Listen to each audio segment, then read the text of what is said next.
Hey folks, today we are taking a look at some Zoids. Specifically, we're going to look at the basic model kits. Now, these are guys that are in the lower price range and are just smaller. First up is the Cannon Tortoise. This guy talks softly and carries a very large gun. He is mostly used by the good guys for long-range bombardment, but he's pretty much useless other than that. He's very slow and just, well, he's a turtle. What do you expect? The cockpit is very tight and is underneath the cannon. Unfortunately, the cannon does not swivel. Oh well.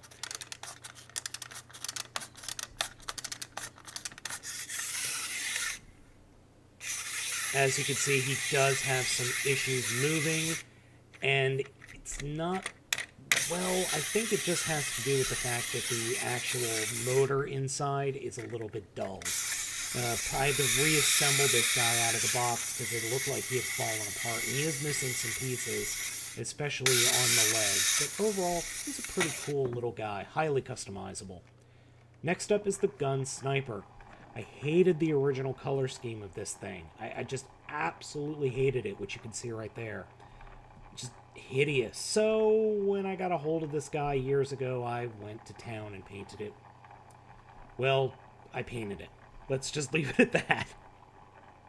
Overall, it's an okay unit. It's a Velociraptor type. It's kind of dull. It was shown in the show Chaotic Century. The cockpit is in the head, which is typical of most of the Velociraptor types.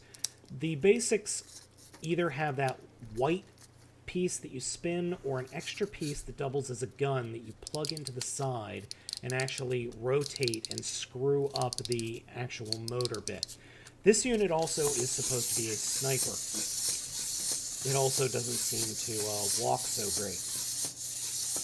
And a lot of my Zoids have a tendency to want to turn left. I don't know why. It's a little weird.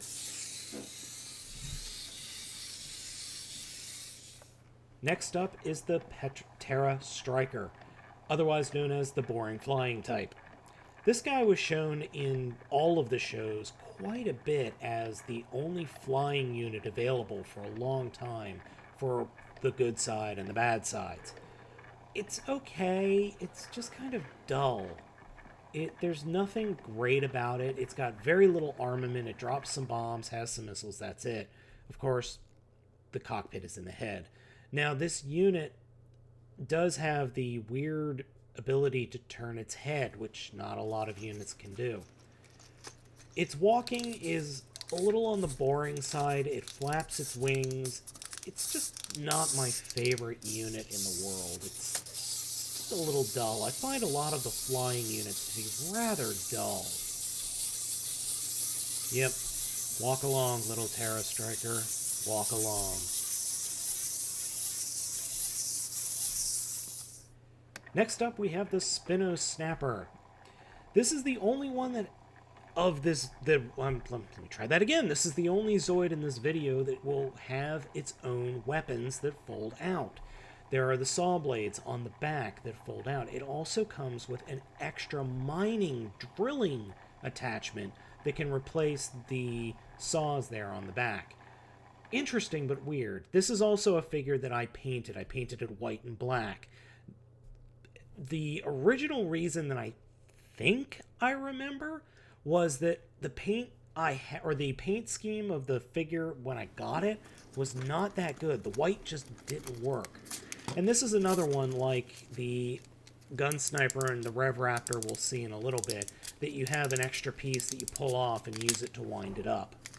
This one walks okay. I think it walks a little smoother than the Gun Sniper, but again, this one has a tendency to turn in a specific way. This one turns right. And we can deploy the saws. I find the saws deployed actually hamper the unit because you have to put the head down like I did just there in order to deploy the saws. Oh, and I also painted the saws silver. Next up is the Stealth Viper, one of the more interesting Zoids in my collection, simply because, well, there aren't that many snakes. There's a shark, a hammerhead shark, and then there's the snake. It's an interesting unit. It's not bad. It's not perfect, but it's definitely not bad. It's definitely one of the longer units I've got. It has a nice little additional of you can fold the head up like a king cobra. Works okay. It's not perfect. It's not that great, but it's cool. And the cockpit's in the head as well. The actual mechanism for movement is in the middle of the figure, and there you saw it moving. It really doesn't want to move on cloth, and you've really got to spin that sucker up. The Rev Raptor is the last one we are going to look at today, and this is what is known as the disposable baddie type.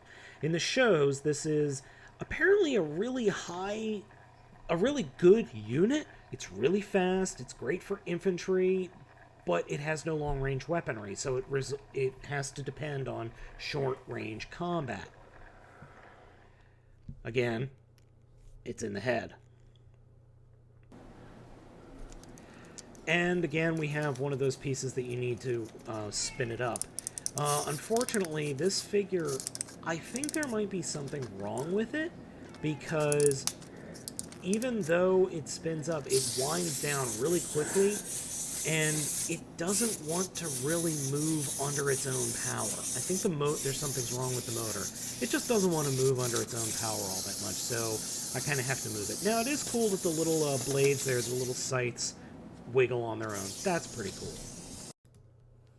I hope you enjoyed this quick look at some of the Zoid figures I have in my collection. We are going to be doing another episode of this, and they're going to be bigger figures. They're going to be the Deluxe class, the Mega class, and the Ultra class. And then we're going to take a look at the big boy, Death Soarer. So join me next time. If you like this video, just let me know. If you want to see more of this, please like, subscribe, do all that stuff that YouTube people tell you to do. That way I can get more videos out. Thanks a lot, guys. Catch you next time.